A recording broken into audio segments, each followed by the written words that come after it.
Good morning, everyone. How are you all? So far, we have seen what is gas exchange, what is oxygen transport. And today we are going to look how the carbon dioxide is getting transported. So today's lecture topic is transport of carbon dioxide. I am Dr. M.I.M. Shuja, lecturer, Department of Physiology, Faculty of Medicine and Allied Science, Rajarada University of Sri Lanka. So, yeah, the objectives you can go through later. So, what do you know about this carbon dioxide? The carbon dioxide is the end product of aerobic metabolism which is happening in our body. Average production is 200 ml per minute in a resting adult. But during exercise or vigorous activity, it may increase up to 6 times the normal. It is produced entirely in the mitochondria.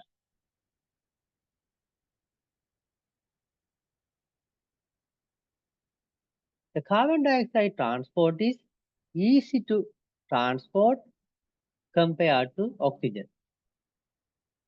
The solubility of carbon dioxide and diffusion are 20 times more than the oxygen. As you all know, 20 milliliter of oxygen is dissolved in 100 ml of blood. Like that, 4 milliliter of carbon dioxide is transported in 100 milliliter of blood.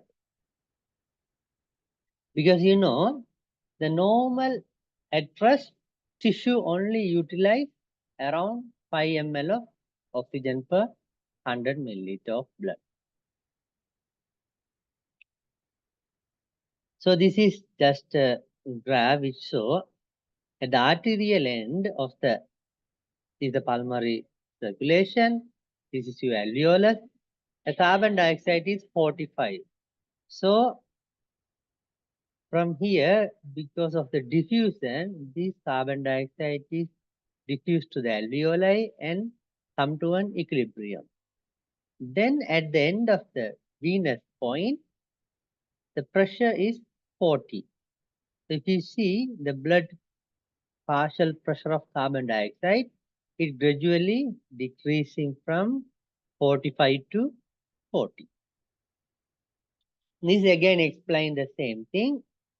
The arterial end carbon dioxide is at the tissue level, that is at the alveolar lung level. Tissue level, the capillary, the arterial blood, which is having partial pressure of carbon dioxide 40, when it comes and get carbon dioxide from the tissue, the mitochondria, and when it's passed by at the venous point, it is 45. This 45 again goes at the alveolar level at the lung and get equilibrium and again become 40 at the venous end of at the pulmonary circulation. The carbon dioxide is transported in 3 forms. One is dissolved form. Other one is buffered with water and become carbonic acid and it travels. Other form is it bound to protein and hemoglobin directly. Approximately 75% of the carbon dioxide transport in the red blood cell because red blood cell is having carbonic anhydrase enzyme. Rest of the 25% in the plasma. If we see in detail, I told you total 4 ml of carbon dioxide per 100 ml of blood is transported. And there are 3 forms. Dissolved is 7%, it's very small. And Directly carbon dioxide bind with hemoglobin, carbamino hemoglobin, that is 23%. Its carbon dioxide have a reaction with the water and form H2CO3. Then H2CO3 dissolved into H plus and bicarbonate.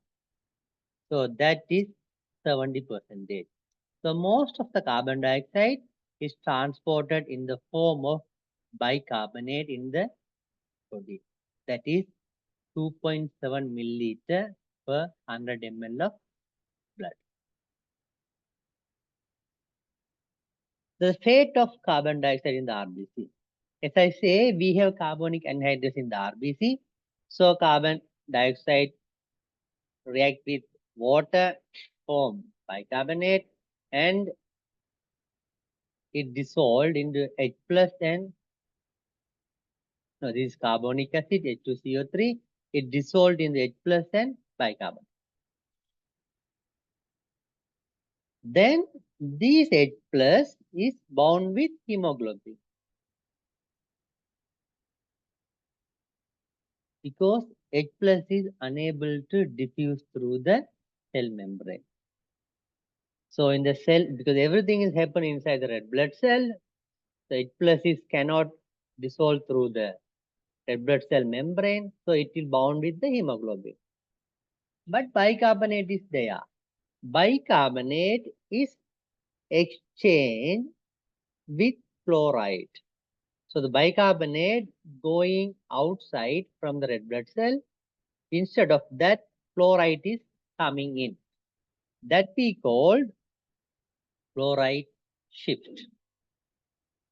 So bicarbonate is exchanged for chloride by band 3 protein or anion exchanger 1. So the venous blood contains more carbon dioxide, hence more bicarbonate. As bicarbonate is exchanged for chloride in the RBCs, in venous blood, chloride is lower in arterial blood. You got what I'm saying? As bicarbonate is exchanged for chloride.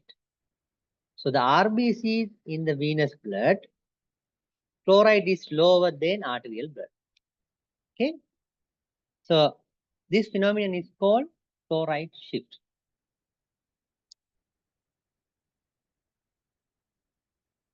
As a result of the shift of the chloride, what will happen is the chloride is coming inside the red blood cell. So already you have H plus. So the intracellular osmolarity is increases. So water is coming inside the red blood cell.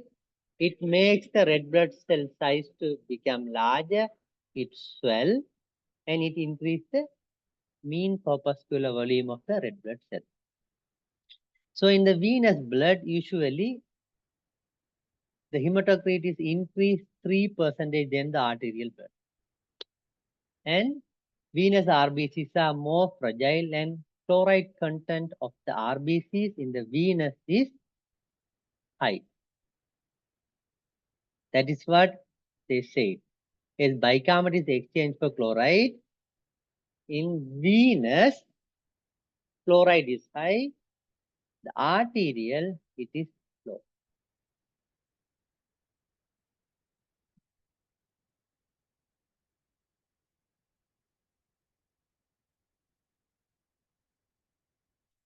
So this is an overall idea what I have been talking so far. The carbon dioxide in the plasma diffuses to the red blood cell with the carbonic anhydrase. It forms bicarbonate and H plus. Bicarbonate is diffusing out. When the chloride comes in, that is chloride shift. The H plus is bind with hemoglobin and form HHB. So the bound oxygen is released to the plasma. So this is again a nutshell view how the carbon dioxide is transported. This carbon dioxide, it bound with hemoglobin and forms carbamino hemoglobin. And again, this is react with water and form bicarbonate and H plus. H plus is bound with hemoglobin, and this part is direct diffusion. Haldane effect. Haldane effect is simple. It's just opposite of Bohr effect. So what is Bohr effect? When there is more carbon dioxide in the blood, it will release the oxygen from the hemoglobin. Haldane effect is binding of oxygen with hemoglobin displaces carbon dioxide. Bohr binding of carbon dioxide to hemoglobin displaces oxygen. Haldane binding of oxygen to the hemoglobin displaces carbon dioxide from blood. When the hemoglobin is bind to oxygen, it becomes acidic. So it has low affinity for carbon dioxide. So acidic hemoglobin release H plus because it's going to bind with oxygen. So these H plus come and contact with bicarbonate and form carbon dioxide. This carbon dioxide is removed from the lung. This is the graph. If you see, when oxygen comes and bind with hemoglobin, carbon dioxide is displaced. So this line is having low oxygen pressure. So the carbon dioxide content is higher. This B is having a high oxygen partial pressure. So the carbon dioxide content is low at the same PCO2 pressure. Okay, hope you understood that. Then at the tissues, reduction of hemoglobin, that is deoxygenation, or increase basicity of hemoglobin. So increase hydrogen binding to reduced hemoglobin. So when the hydrogen is binding to hemoglobin, in that reaction chain, hydrogen is no more. So H2CO3 is dissociated more to release H plus. When dissociation occurs, carbon dioxide also forms. H2CO3, when dissociation occurs, carbon dioxide join with water, form H2CO3, then H plus and bicarbonate. So that carbon dioxide formed into bicarbonate and it is transported in the tissue. This happens at the tissue level. At the lungs level, what happens is hemoglobin become oxygenated. So the hemoglobin acidity is increases. When the acidity is increases, H plus binding to hemoglobin is reduces. So release of hemoglobin. When the H plus is high, the reaction shifts to the other side. H plus, bicarbonate, H2CO3 and carbon dioxide. So the release of carbon dioxide occurs at the lung level. At the tissue level, carbon dioxide become bicarbonate, that is one of the transport level. Then it travels to the lung. At the lungs level, the bicarbonate again form carbon dioxide and carbon dioxide is exhaled at the lungs level.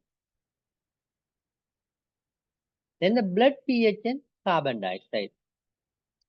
Arterial blood contain low carbon dioxide compared to venous blood because the venous side the blood carries the metabolic product of the carbon dioxide. So it has obviously more carbon dioxide, so less acidity. So arterial blood pH is 7.41, venous blood pH is 7.37. Heavy exercises reduce blood flow, and increase metabolic activity, all will have a greater reduction in the pH at tissue.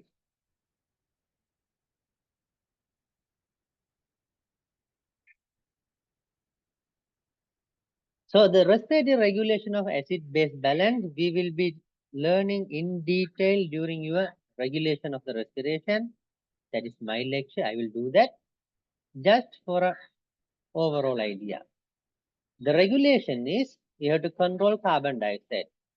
When there is more H plus, your body will increase your respiratory rate, that is ventilation. So H plus bind with bicarbonate, form H2CO3, and dissociate into carbon dioxide. So the more carbon dioxide is removed. When H plus is high, hyperventilation, carbon dioxide removal.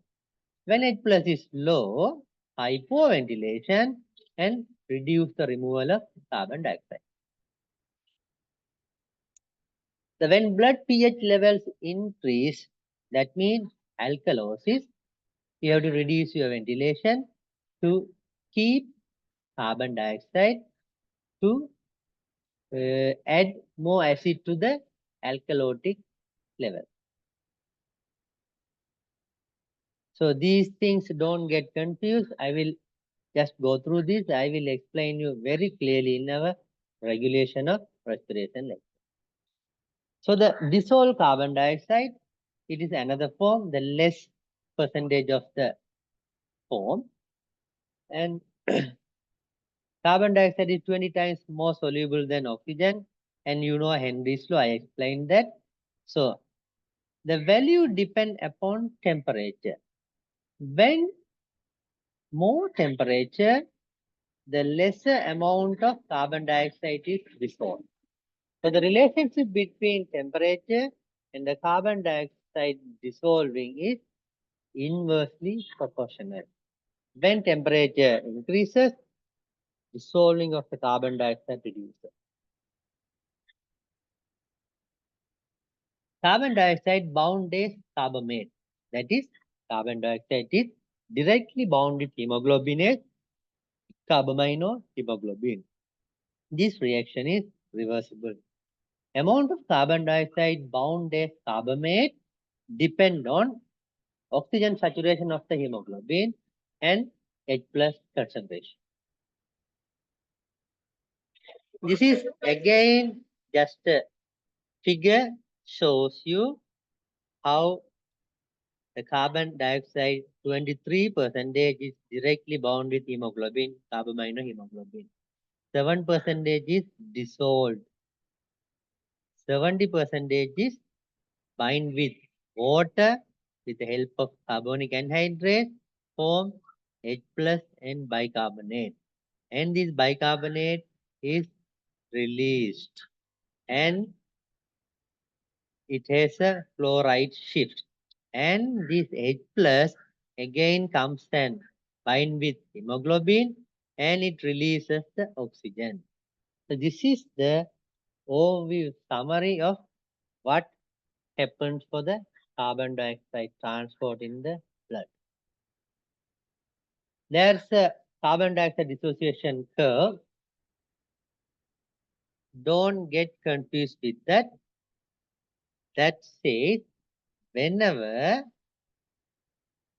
your so that is a kind of Haldane law. Whenever there is more oxygen, your curve is shifted to right. Whenever there is less oxygen, your curve is shifted to left. See, for a given partial pressure of carbon dioxide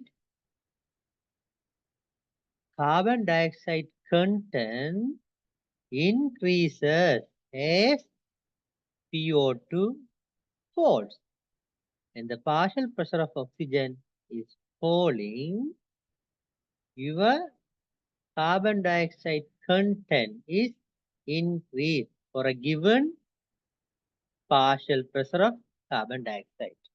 Okay. This is again what I have explained. Lower the saturation of hemoglobin with oxygen, larger the carbon dioxide concentration for a given partial pressure of carbon dioxide. That is what Haldane effect. So you can compare the two. Yeah.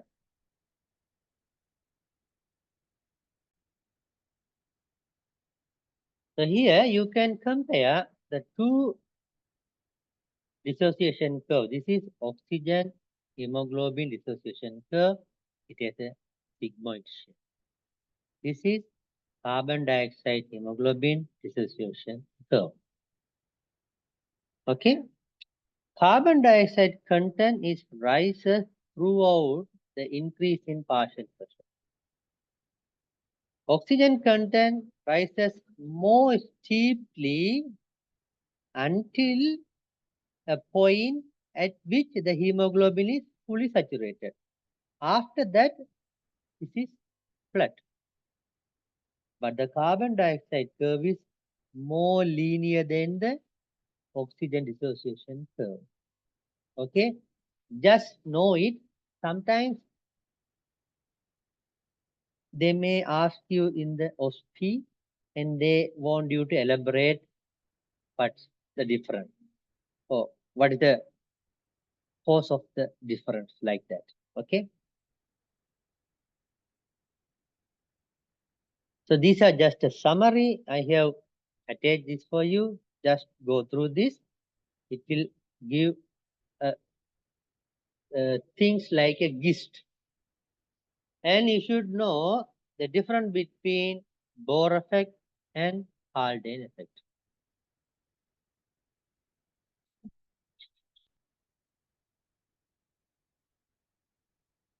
Okay.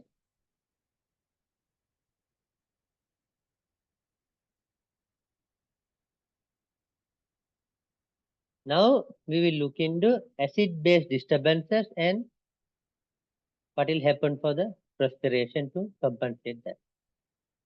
Acids are basically proton donor molecules. Usually the acid mean pH less than 7. Physiologically important acids include carbonic acid, phosphoric acid, pyruvic acid, and lactate. Bases are a substance that accept a proton. Usually pH is more than 7 means that is alkalosis. Physiologically important bases are bicarbonate and biphosphate. So ABG, arterial blood gas analysis, it has almost 15 determinants of parameters.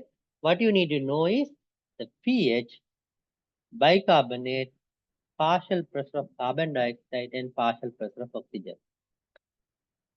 And mainly to determine the acid-base balance, the first three are important, and you should know these values by heart. Normal arterial pH is between 7.35 to 7.45. If anything less than 7.35, that is acidosis. Anything more than 7.45, that is alkalosis. Bicarbonate normal range is 22 to 26. Carbon dioxide normal range is 40 to 46. If bicarbonate is more than 26, there is a chance of alkalosis. If bicarbonate is less than 22, there is a chance of acidosis. If partial pressure of carbon dioxide is more than 46, there is a chance of acidosis. If it is less than 40, there may be alkalosis. So the disorders are mainly acidosis and alkalosis. Each have its own metabolic and respiratory variant. So you will have metabolic acidosis, respiratory acidosis, metabolic alkalosis, and respiratory alkalosis. If we give you a ABG, with the pH value, bicarbonate value, partial pressure of carbon dioxide value, you should be able to say which type of acid balance disorder is it. Respiratory causes are due to increase or decrease in partial pressure of carbon dioxide. Metabolic causes are due to a fall or rise in plasma bicarbonate. So this is just a diagram. I think I have explained you this during my first lecture, general. Okay, you just go through, you will get an idea. Always, if an acid-base disorder is due to respiratory component, the compensation is by renal or kidney. If that acid-base disturbance is due to metabolic or renal problem, the compensation is by respiratory. So the respiratory and renal component now go hand in hand. Okay.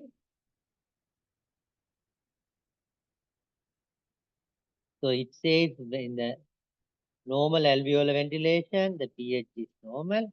When your alveolar ventilation rate is increased, there's a hyperventilation, you will be washed out of carbon dioxide.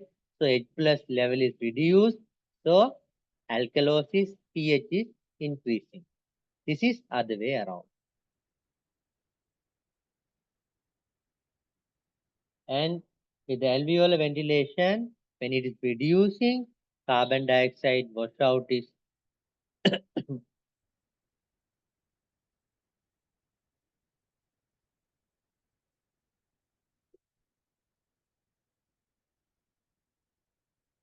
so it is pH of the arterial blood.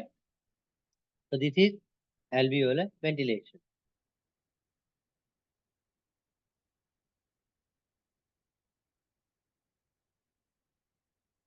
So now we are going to look into few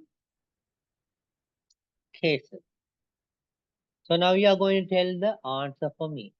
It should be an interactive session, but I will tell you how to read an ABG. Listen very carefully. This is very important. So in ABG, there are 16 or 15 parameters. What you need to know is the pH, bicarbonate, and partial pressure of carbon dioxide. But if you are given all these parameters, there is a orderly manner you are going to look at. First, you look at the pH. Then you decide whether it is acidosis or alkalosis. Imagine your pH is acidotic. Then can you guess what would be the partial pressure of carbon dioxide? If it is acidosis, carbon dioxide should be increased. Okay? So that means that is respiratory acidosis. But imagine your pH is acidic, bicarbonate is 10. That is low. But that is acidotic. So imagine your pH is acidotic, but your bicarbonate level is 30. Can you get a bicarbonate of 30 in acidotic? That is not tallying. If it is acidity, you are expecting your carbon dioxide to be increased, but bicarbonate to be reduced. So if a bicarbonate is increased in acidotic, can that happen? Yes, in compensation that happens. So that's why first you look at the pH, then you look at the partial pressure of carbon dioxide, then you look at the bicarbonate level if partial pressure of carbon dioxide is not tallying with the pH value. That means here the pH is 7.31, so that is acidotic. So we are expecting the carbon dioxide should be more than 45. So here this is 50. So the carbon dioxide is increased. So it is tallying with acidity. The carbon dioxide is respiratory component. So that is respiratory acidosis. Imagine the carbon dioxide is 30. But in acidity, you are expecting your carbon dioxide to be increased. If that is not tallying, then only you are going and looking at the bicarbonate level. The bicarbonate level is definitely lower, like this. The pH is 7.2 acidity, but carbon dioxide is 36. You are expecting more than 45. So you can't comment whether it is metabolic acidosis or respiratory acidosis. To comment that, you have to check bicarbonate. Bicarbonate is 14, so that is low. So that is tally with acidosis. So bicarbonate is metabolic component. So this is metabolic acidosis. Okay, that's how you have to work out the three cases. First, you look at the pH, then decide whether it is acidotic or alkalotic. Then you look at the carbon dioxide and you see whether that amount is tallying with the acid status. Okay. Then if it is not tallying, you look for bicarbonate. It is very easy. On that manner you work it out, then things will be okay. Then if there is a change in the acid-base status, your body have defenses. The first line defense are buffer systems in the blood.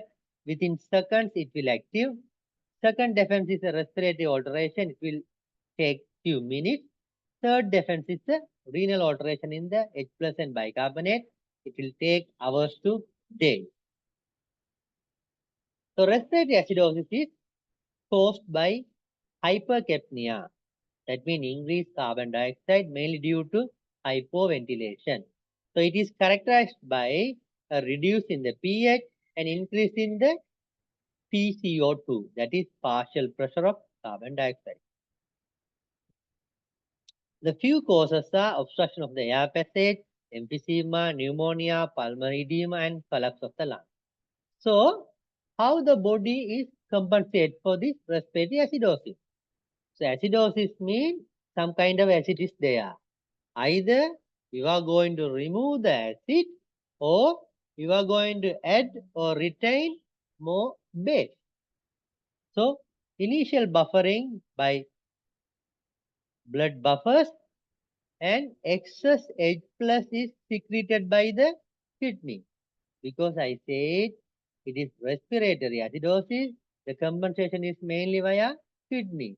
So the excess H plus, the acid is going to be excreted. Meantime, bicarbonate, the base is generated and it reabsorbs. So bicarbonate level is increasing. So to reduce the acidity, your kidney, because it is respiratory acidosis, the kidney has to compensate. Kidney excrete H plus, the acid, and kidney produce and retain more bicarbonate, that is base. So it tries to bring the pH level towards normal. Like that, respiratory alkalosis mainly due to hyperventilation. So excess elimination of carbon dioxide causes alkalosis. Few causes are anxiety, emotion, fever, assisted respiration in anesthesia, and high altitude. So how we are going to compensate for respiratory alkalosis? So respiratory alkalosis means the compensation should be kidney, so renal. You have more alkalosis. So what you have to do? You have to excrete bicarbonate, you have to retain H plus. So the body, the blood power system releases H plus, So reduce H plus secretion, okay, and reduce bicarbonate generation and reabsorption. So reduce the bicarbonate level in the body. It excrete bicarbonate to compensate the alkalosis. So reduce H plus secretion. So it retain H plus. So you need acid to compensate the alkalosis. That's how you bring back the pH to normal. It is very easy, isn't it? If you can work it out the way I said, it is again walk in the park. That's it. So like that compensation of metabolic acidosis, you can work it out. As it is metabolic, the compensation is via lung. As it is acidotic, you need to increase or wash out H plus via washing out carbon dioxide. So you increase your respiration. So metabolic alkalosis, same way, and the short term and long term.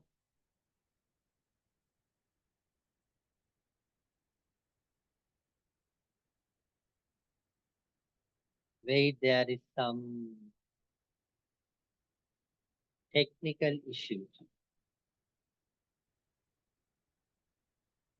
So while the technical issue gets settled, students, uh, so far what you have seen is how, yeah, okay, now it is okay. So the,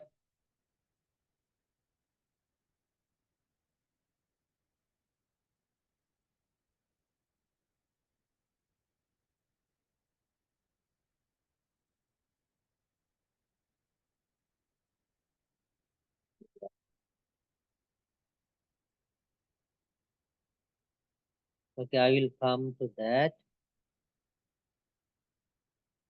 Something went wrong and the share is stopped. We'll get that back. Okay. So,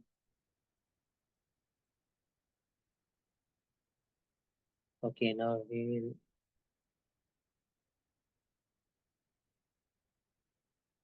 So okay, now we will get the in. Yeah, here it is. Share.